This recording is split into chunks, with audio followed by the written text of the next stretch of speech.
మీరు మీ జీవితంలోకి ఆ అనంత విశ్వ సంపదను ఆహ్వానించడానికి మరియు మీరు ఆహ్వానించిన ఆ విశ్వ సంపదను మీరు ఆనందంగా అనుభవించడానికి ఆ అనంత విశ్వ సంపదను ఆహ్వానించే 5 ప్రధానమైన మార్గాలున్నాయి.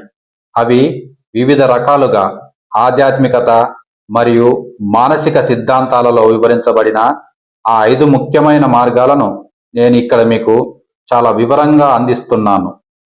ఈ మార్గంలోని ప్రక్రియ కేవలం కోరుకోవడం కాదు, అవి మీ అంతర్గత స్థితిని మరియు మీ ఆత్మవిశ్వాసాన్ని మార్చుకోవడం. ఇందులో మొదటిది స్పష్టమైన సంకల్పాలను సృష్టించడం. అది ఆ అనంత విశ్వానికి మీరు ఏమి కోరుకుంటున్నారో ఖచ్చితంగా తెలియజేయడం మీ మొదటి అడుగు. మీరు ఎంత డబ్బు సంపాదించాలనుకుంటున్నారు, మీరు ఎలాంటి ఉద్యోగం చేయాలనుకుంటున్నారు, లేదా మీకు ఎలాంటి సంబంధం కావాలి, మీరు ఎంత సంపూర్ణ ఆరోగ్యంతో ఉండాలి, వీటన్నింటినీ మీరు అంకెలు లేదా రంగులు మరియు అనుభూతులతో సహా చాలా స్పష్టంగా నిర్వచించండి. ఉదాహరణకు, మీరు నేను ధనవంతుడిని కావాలి అని కాకుండా, నేను ప్రతి నెల స్థిరంగా 3,00,000 రూపాయల ఆదాయాన్ని చాలా సులభంగా మరియు ఆనందంగా సంపాదిస్తున్నాను అని రాయండి. మరియు మీరు కోరుకున్నది ఇప్పటికే మీ వద్ద ఉన్నట్లుగా మీరు మీ వర్తమాన కాలంలోనే రాయండి లేదా దాన్ని స్పష్టంగా పలకండి. అలాగే మీరు మీ లక్ష్యం నెరవేరిన తర్వాత మీరు అనుభవించే మీ ఆనందాన్ని, మీ కృతజ్ఞతను మరియు మీ శాంతిని ప్రతిరోజు కొన్ని నిమిషాలు కళ్ళు మూసుకొని అనుభవించండి. ఇక ఇందులో రెండవది ఆకర్షణ సిద్ధాంతాన్ని ఉపయోగించడం. ఈ సిద్ధాంతం ప్రకారం మీరు దేని గురించి ఆలోచిస్తే మీరు అదే అవుతారు అనే ఆ సిద్ధాంతాన్ని విశ్వసించడం. ఎందుకంటే మీ ఆలోచనల శక్తి అద్భుతమైనది. మీరు నిరంతరం మీ జీవితంలోని మీ లోటును, మీ కష్టాన్ని లేదా మీ జీవితంలో ఉన్న మీ కొరత గురించి ఆలోచిస్తే అప్పుడు మీరు వాటినే మళ్ళీ మళ్ళీ ఆకర్షిస్తారు. అందుకే మీరు నిరంతరం మీ సమృద్ధి గురించి, మీ అవకాశాల గురించి మరియు మీ ఆనందం గురించి ఆలోచించాలి. అయితే ఇక్కడ కేవలం మీ సానుకూల ఆలోచనలు మాత్రమే సరిపోవు. మీ ఆలోచనలకు అనుగుణంగా మీ సానుకూల భావోద్వేగాలను, అంటే మీ ఉత్తేజం, మీ ప్రేమ, మీ కృతజ్ఞతను మీరు మీ మనస్ఫూర్తిగా అనుభూతి చెందాలి. అనగా మీరు మీ ఆలోచనలను మీ వైబ్రేషన్తో సమలేఖనం చేయాలి. ఇంకా మీరు కోరుకున్నది మీ వద్దకు రాబోతుందని లేదా అది ఇప్పటికే మీ వద్దకు వచ్చిందని నమ్మండి. అలాగే మీరు చేసే మీ పనులు, మీ మాటలు, మీ నడక ఇవన్నీ కూడా ఒక సంపన్నమైన వ్యక్తిలాగే ఉండాలి. ఇందులో మూడవది కృతజ్ఞతను వ్యక్తం చేయడం. ఎందుకంటే మీ కృతజ్ఞత అనేది అది ఆ విశ్వ సంపదకు తాళం చెవి లాంటిది. మీరు మీ జీవితంలో ఇప్పటికే ఉన్న చిన్న చిన్న సంపదలను, అనగా మీ ఆరోగ్యం, మీ కుటుంబం, మీ నివాసం మరియు మీరు ప్రస్తుతం తింటున్న మీ ఆహారం, వీటన్నింటినీ మీరు మీ ప్రతిరోజు గుర్తించండి. ఉదాహరణకు, మీరు మీ ప్రతి రాత్రి పడుకునే ముందు ఆ రోజు మీకు లభించిన 5 మంచి విషయాలను రాసి వాటికి మీరు కృతజ్ఞతలు చెప్పండి. ఎందుకంటే మీరు దేనికోసం కృతజ్ఞతగా ఉంటారో ఆ విశ్వం మీకు అలాంటి అనుభవాలనే మరింతగా అందిస్తుంది.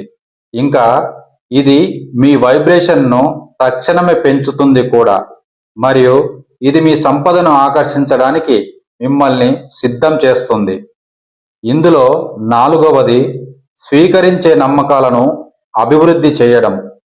మీరు ఆ అనంత విశ్వ సంపదను స్వీకరించడానికి అర్హులు అని మీరు లోతుగా నమ్మడం చాలా ముఖ్యం. మీరు నేను ఎప్పుడు ధనవంతుడిని కాలేను, నాకు అదృష్టం లేదు, నాకు డబ్బు కష్టంతోనే వస్తుంది వంటి ఆ ప్రతికూల నమ్మకాలను గుర్తించి మీరు వెంటనే వాటిని తిరస్కరించండి. మరియు మీరు మీ ప్రతికూల నమ్మకాన్ని గుర్తించిన ప్రతిసారి దానిని తక్షణమే సానుకూల సంకల్పంతో భర్తీ చేయండి. ఉదాహరణకు, మీకు నాకు డబ్బు సంపాదించే అర్హత లేదు అనే ఆలోచన వస్తే మీరు వెంటనే నేను సంపదను చాలా సులభంగా మరియు చాలా సహజంగా సృష్టించే వ్యక్తిని అని మళ్ళీ చెప్పుకోండి.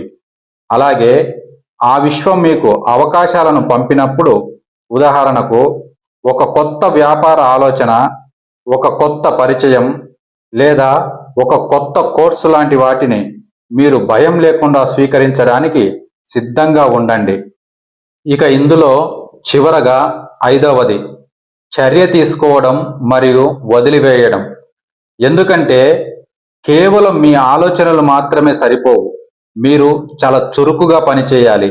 ఇంకా మీరు మీ అంతర్గత ప్రేరణ ద్వారా మీకు వచ్చిన ఏ చిన్న ఆలోచనను కూడా మీరు విస్మరించకుండా మీరు మీ చర్య తీసుకోండి. ఉదాహరణకు, ఒక పుస్తకం చదవాలని, ఒక ఫోన్ కాల్ చేయాలని లేదా ఒక మెయిల్ రాయాలని అనిపిస్తే దానిని వెంటనే చేయండి. కానీ మీరు మీ లక్ష్యం నెరవేరలేదని లేదా మీ లక్ష్యం ఆలస్యం అవుతుందని ఆందోళన చెందడం మానుకోండి. ఎందుకంటే మీ ఆందోళన అనేది మీరు మీ సంపదను ఆకర్షించే ఆ ప్రక్రియకు అది అతిపెద్ద అడ్డంకి.